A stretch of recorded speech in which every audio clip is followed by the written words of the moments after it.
kalimat tauhid. Saya ngaji di mana-mana bilang, kalau ngaji itu yang tahqiq itu detail. Detail itu bahasa Arabnya tahqiq. Jadi kita misalnya berpikir secara jernih, orang yang kafir 70 tahun itu pasti menjadi muslim karena melafadzkan la ilaha illallah. Dan itu bi ijma'il ulama. Semua ulama mengatakan demikian. Saya ulang lagi, itu bi ijma'il ulama. Karena mansus di Quran ada ayat kulil ladina kafaru iyantahu yughfar lahum ma qad salaf. Kalau orang yang kafir 70 tahun bisa dihilangkan kekafirannya hanya dengan kalimat la ilaha illallah Muhammadur Rasulullah, berarti kalimat ini statusnya apa? Penghilang kekafiran. Apa? Penghilang kekafiran. Lalu ada kelompok yang mengatakan gara-gara kalimat la ilaha illallah dan pegang patok nisan itu orang menjadi kafir. Ini kan jadi paradok. Lafadz yang kita statuskan sebagai penghilang kekafiran dengan lafadz yang sama orang menjadi kafir, itu nggak ketemu nalar. Mbok nalar paling apapun tetap nggak ketemu, kecuali tadi ya dalilnya pokoknya ngotot tadi, itu memang kacau itu. Tapi alhamdulillah mereka insya Allah ya sadar. Kamu jangan bayangkan mereka tidak sadar terus, berarti kamu doanya jelek. Bisa saja mereka sudah ingin sadar, berhubung digojlok ini terus gak jadi sadar. Jadi jangan-jangan salah kita karena sering gojlok sehingga yang mau sadar jadi tidak apa? Nggak sadar. Saya tadi jam 10 sampai setengah 2 masih ngajar di pondok saya ngajar tafsir, masih di Rembang sana saya. Terus saya ke Semarang, Delalah Muyassar. Ya mungkin agak-agak keramat, jadi tetap jam 3:4 saya bisa ketemu Habib Umar Hafid. Saya beberapa menit ya diskusi tentang manhaj beliau, dan kebetulan saya sering belajar kitab beliau sama alumni-alumni Darul Mustafa. Meskipun saya tidak pernah ke sana, tapi saya tahu betul mazhab beliau karena al arwah junudun apa? Mujannada. Begini, saya sering dingetikani Mbah Mun, politik tidak jelas itu bagian dari kejelasan. Ini yang perlu dicatat. Jadi politik tidak jelas itu bagian dari apa? Kejelasan. Misalnya begini, siapa yang mengira Khalid bin Walid yang sangat musuhi Rasulullah, dia panglima orang kafir ketika ngalahkan Rasulullah di perang Uhud, akhirnya Khalid bin Walid masuk apa? Islam. Begitu juga Wahsy, qatilu ahabbin nasi ila Rasulillah, pembunuh Sayyid Hamzah, akhirnya juga masuk Islam. Begitu juga Abu Sufyan, dia pemimpin besar kafir Mekah ketika perang Badar, ketika perang Khandaq, akhirnya juga Islam dan menjadi mertua Rasulullah Shallallahu Alaihi Wasallam. Dari fakta ini kemudian banyak ulama alim yang ngambil sikap itu ya coro Jawa itu anggang-anggang. Anggang-anggang itu gak tegas, tapi gak tegas dari rumusan ilmu yang detail. Saya ulang lagi, gak tegas tapi dari rumusan ilmu yang apa? Detail. Bisa saja orang yang sekarang kafir suatu saat mukmin atau muslim. Bisa saja yang sekarang sedang fasik suatu saat soleh. Bisa saja yang mondok 3 bulan rois PBNU. Sementara yang mondok lama kadang KRT. Tapi itu hanya hukum duniawi. Saya yakin yang KRT ini PBNU di akhirat. Karena mondoknya lebih apa? Lama. Itu tak jamin. Saya juga berencana mimpin itu di akhirat saja, bukan di dunia. Makanya saya mohon SK itu berakhir muktamar mendatang. Karena saya sudah kiai sebelum diangkat. Makanya saya ulang-ulang, kalau pengangkatan itu niatnya ikrar, saya terima. Tapi kalau niatnya ngangkat, tak gugat di pengadilan. Ini tidak guyon, ini betulan itu. Ya tapi ini hanya guyon saja. Nah ini penting saya utarakan teori ngaji ya. Ini saya bacakan naskah asli Sayyid Umar Hafid supaya Anda dapat barokah beliau. Karena beliau selain alim allamah, muridnya Habib Salim, juga beliau pernah ngaji kutub Sayyid Abdul Qadir Segaf di Jeddah. Juga beliau sering istifadah di beberapa kiai. Ini saya baca teks Arabnya, kemudian saya terjemah. Bagi yang tidak setuju pemaknanya bisa gugat, karena saya baca Arabnya.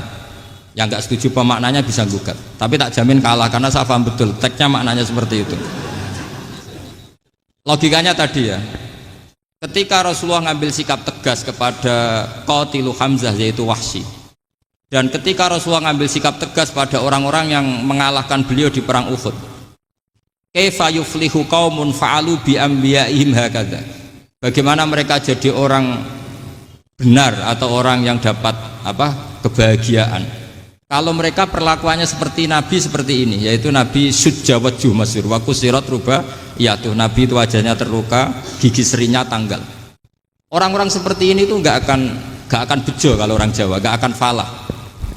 Tapi apa yang terjadi? Allah menurunkan ayat laisa laka minal amri syai'un aw yatuba 'alaihim aw yu'adzibahum. Muhammad itu bukan wilayah kamu ngecap orang, menstigmasi orang itu tidak wilayah kamu. Saya bisa saja mengampuni mereka atau menyiksa atau menyiksa mereka, itu wilayah saya, kata Allah. Saya bisa saja mengampuni mereka atau menyiksa mereka, itu wilayah saya. Sehingga akhirnya apa? Rasulullah tidak ngambil sikap yang mungkin orang lain mengatakan itu tidak tegas, tapi itu kearifan.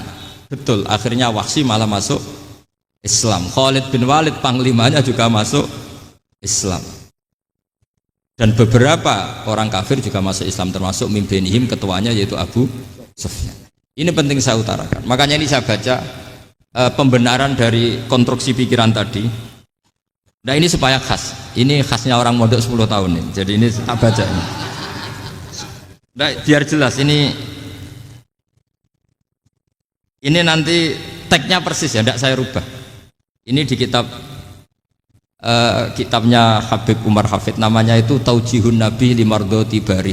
Kalau diterjemah ya mengarahkan orang yang sadar. Nabi itu orang yang sadar ya, sampai ini termasuk orang yang sadar. Limardoti Robbi, menuju mendapat ridho Tuhan atau Allah Subhanahu wa Ta'ala. Saya baca tagnya ini di halaman 179. Ini tidak ada yang saya rubah, tidak saya kurangi. Bismillahirrahmanirrahim.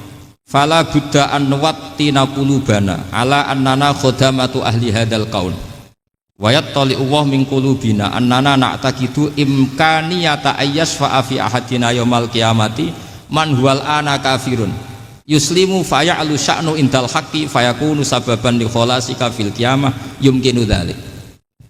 Jadi kita para dai, para kiai itu adalah khodamatu hadal kaun. Kita ini adalah pelayan alam raya ini yang selalu berharap alam ini akan lebih baik.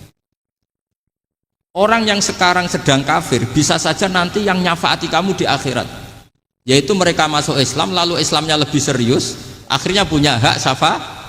Sementara kamu Islam mulai kecil tapi biasa-biasa saja seperti ini, mulai dulu ngaji terus sama Ki Abdul Manan, nggak pernah yang ngisi ngaji, itu artinya nggak ada perkembangan. Makanya saya nggak ingin ngaji lagi, karena saya ingin perkembangan Anda nanti tukang mengisi, bukan yang diisi.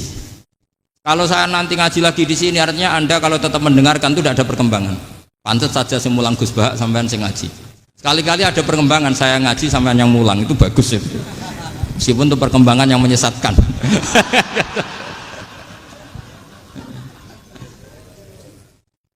Ini penting saya utarakan. Ini dawuhnya Said Umar ya.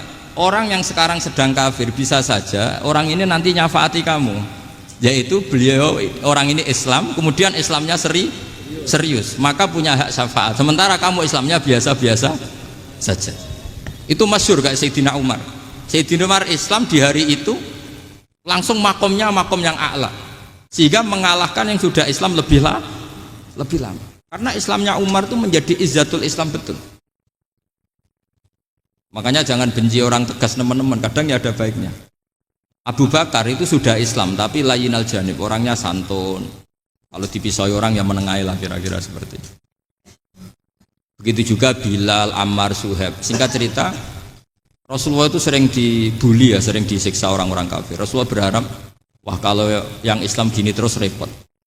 Melihat Umar ini petarung di pasar Uka, dia dapat uang itu kalau tarung, menangan. Kata Rasulullah, kalau ini yang Islam ya bagus. Beliau berdoa, Allahumma aizal Islam bi Umar. Itu kira-kira 2 hari dari doa beliau, Umar masuk Islam. Itu pertama masuk Islam itu orang-orang kafir diparani. Kalau kamu ganggu Rasulullah Muhammad tak bunuh. Semenjak itu orang kafir yang gentenan sembunyi. Sehingga kata para mereka yang Islam selalu jaya mut aslama Umar, ketika Umar masuk Islam.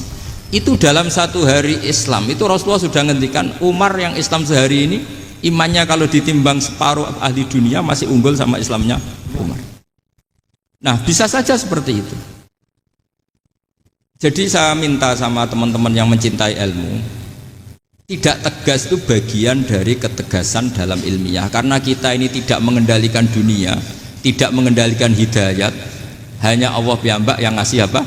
Hidayat. Maka sikap kita laisalaka minal amri syai'un aw yatuba alaihim aw yu'adzibahum. Rasulullah yang ahabbul khalqi ilallah saja tidak boleh tegas karena semuanya potensi itu ada. Cuma kita tegas dalam kebenaran saja, tapi nggak perlu tegas dalam mengawal kebenaran. Kenapa demikian? Karena Islam ini agama yang akan dijaga Allah ila yaumil.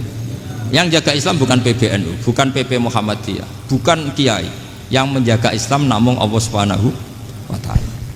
Makanya Sayyidina Umar itu kalau disuruh mikir Islam